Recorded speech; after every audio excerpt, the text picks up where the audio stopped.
બોલો સદગુરુ મહારાજની જય. આજ બહુ જૂના અનુભવી આપણા રામમઢીએ ભગત આવ્યા છે અને બહુ જૂનો અનુભવી છે. અમારી જેવા તો જો કે અમને તો રંભાડીને એમને મોટા કરેલા છે અને જો કે અમને ખબર નથી ત્યારથી તો એ સદગુરુના શરણે ગયેલા હતા અને બહુ જૂની અનુભવોની વાત છે.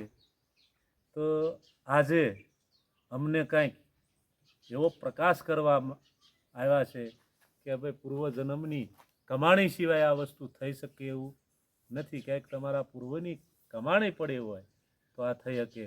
તો અમે ભગવાન ભગત આગળથી એમ ક્યાંક અમે એવું જૂની વાતું અને એમને વિચારધારાઓ જાણવા માટે એમની આગળ બે અમારા કાલી ગાલી ભાષામાં એમને પ્રશ્ન પૂછી.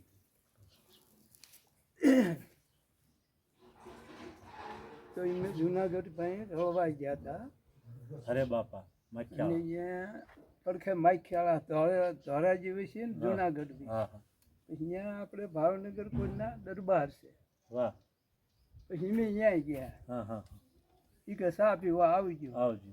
પણ ત્યાં ત્યારે જેસલ તોરલની ફિલ્મ એમને ટેસર ઓલ્યો ફિલ્મની ટોકીઝ. વાહ વાહ. તો એ કે અહીં આવજો કે વાંધો નહીં. એમે 16 જણા ગયા. કેટલા? 16 જણા. 16 જણા. વાહ વાહ. આપણા ગામના કાંક પીપરાળીના હા કાંક હણિયાના હા હા 16 જણા ગયા. એટલે એમને આપણા ભાઈ જેવડા ભાઈ હતા એને કે 16 સીટો ખાલી રાખજે. 16 સીટો ખાલી રાખજો. હા એટલે કે વાંધો નહીં. ટિકિટ કપાઈ રહી એટલે મેં ગયા.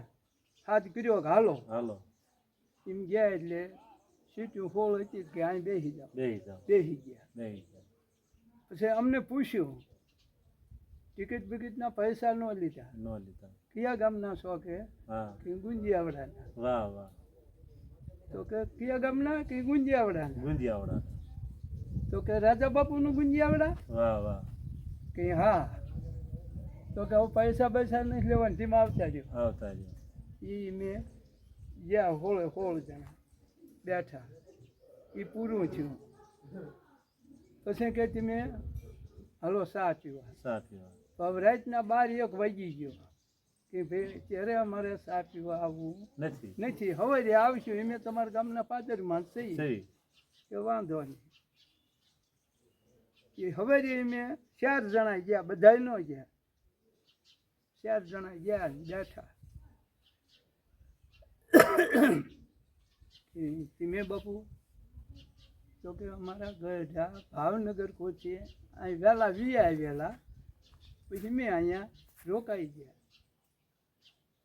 તમે કે આ રાજા બાપુ ને તમને શું ખબર? ખબર. વાહ વાહ.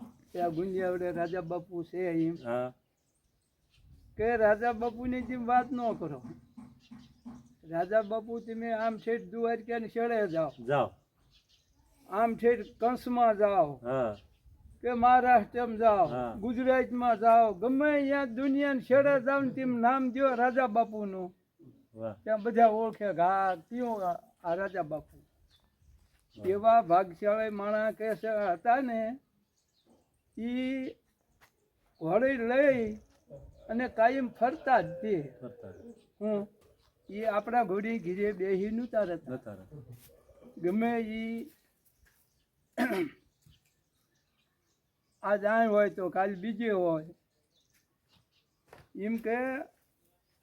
તો મેં કીધું મેં મારા પૈસા કેમ ન લીધા? તો પૈસા લઉં તમારે શું રાજા બાપુ ભાઈ મને ઠપકો દેવાનો છે કે ભાઈ અમારા ગામના હતા ને તેમ પૈસા લીધા? એટલે આ જે પહેલાના ગઢિયા હતા ને એમાં ને ત્યારમાં તો ગાડા વિયા જાય. જો કે ભગવાન ભગતે અમને બહુ જૂના ગુંદિયાવડાની પરિચયની વાત કરી અને એ પહેલાં અરસપરસ જ્યારે હું ભગવાન ભગતને મળ્યો ત્યારે એમને મને ગુંદિયાવડાનો ઘણો પરિચય આપ્યો હતો.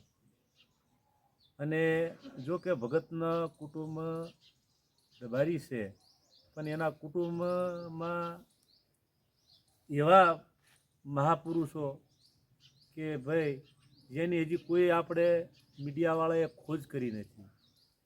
જો કે આજ અમારા ગુંદિયાવાડામાં જો કે કોઈ કહેતું હોય કે આનું ગામ છે કે આનું ગામ છે, તો આવા જૂના અનુભવી પાસેથી મેં જાણ્યું કે ગામ આ કોઈનું છે નહીં.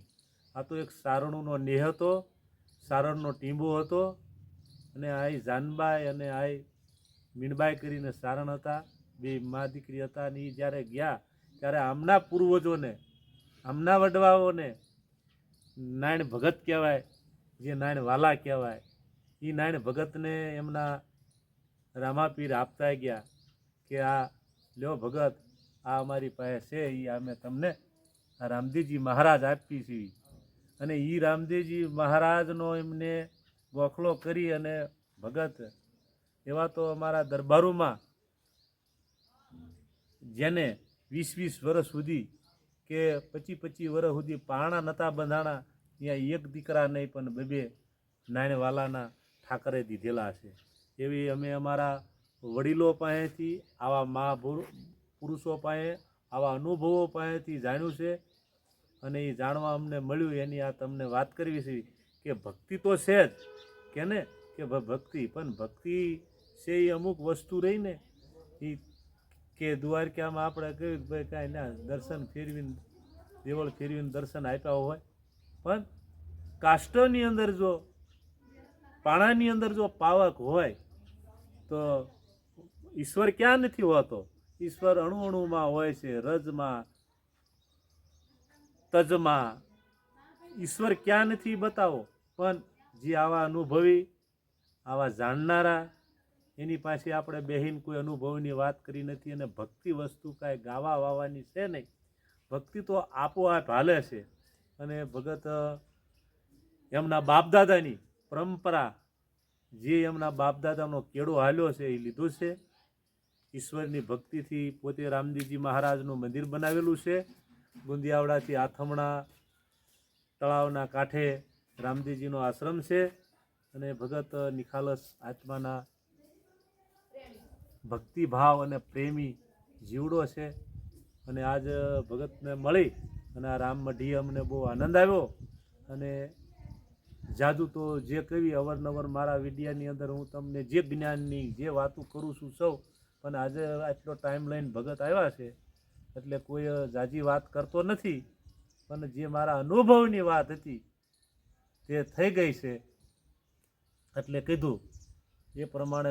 એટલે જે ભગતને આજે મળ્યો અને ભગતની મુલાકાત કરી, અને જે એમના સંયમ, નિયમ અને એની જે ધર્મ અને એની જે પેલિકા છે, એનું હું તમને શું વર્ણન કરું? મારી પાસે કાંઈ એનું વર્ણન નથી. જાજુ તો શું કહું, ઓલું કે એમ કે જાજુ શું કહું તમને હે નંદ કુંવર. મારી પાસે કાંઈક એની વાત કરવાની મારી આગળ ક્ષમતા હોય તો કરું ને, પણ એ ભક્તિ, એ ભજન અને એ ભાવ અને એ પ્રેમની કોઈ મારીથી વર્ણન થાય એવું છે નહીં. એટલે કાંઈ વર્ણન કરી એવું નથી. અને જહારામ કરીને મહાપુરુષ સદગુરુ પોતાને મળેલા છે.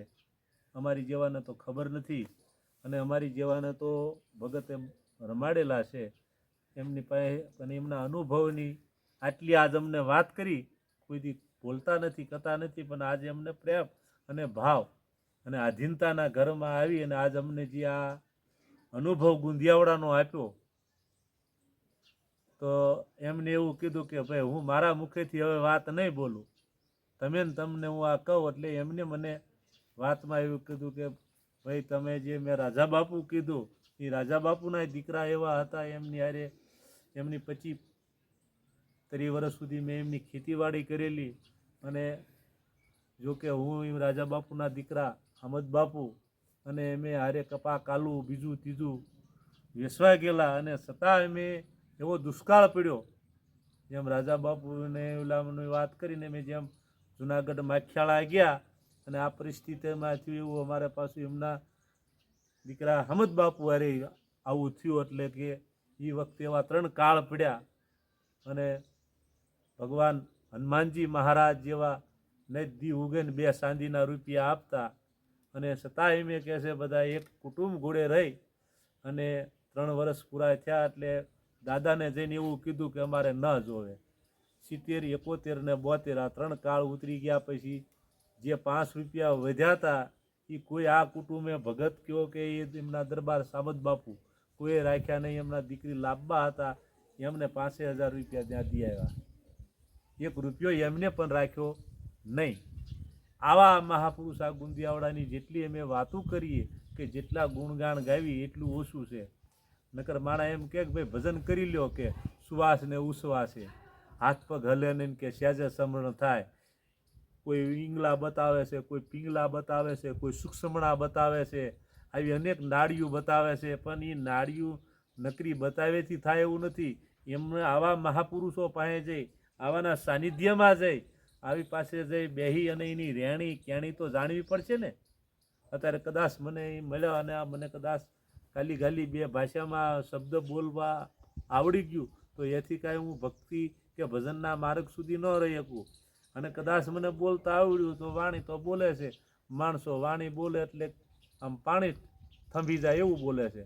પણ રેણીમાં કોણ રહેનારા? આવા મહાપુરુષે પાસેથી જ્યારે શીખો ત્યારે આવા મહાપુરુષોના શબ્દમાંથી જાણવા મળ્યું કે રેણી એટલે શું અને કેણી એટલે શું. રેણીમાં રહેવું એ એક તમારે અગ્નિમાં હાથ નાખ્યા જેવું છે. રેણી એ તો મિશ્રી ખાંડ જેવી છે કે સારી વાણી કરો એટલે તો તમને સારું મીઠું લાગે, મીઠી ખાંડ જેવું. પણ રેણીમાં રહેનારા કોણ? તો કે રેણીમાં રહેનારા કોક વીરના રેણી તાતા લો. જેમ અગ્નિમાં હાથ નાખ્યા જેવી છે એમાં રહેવું.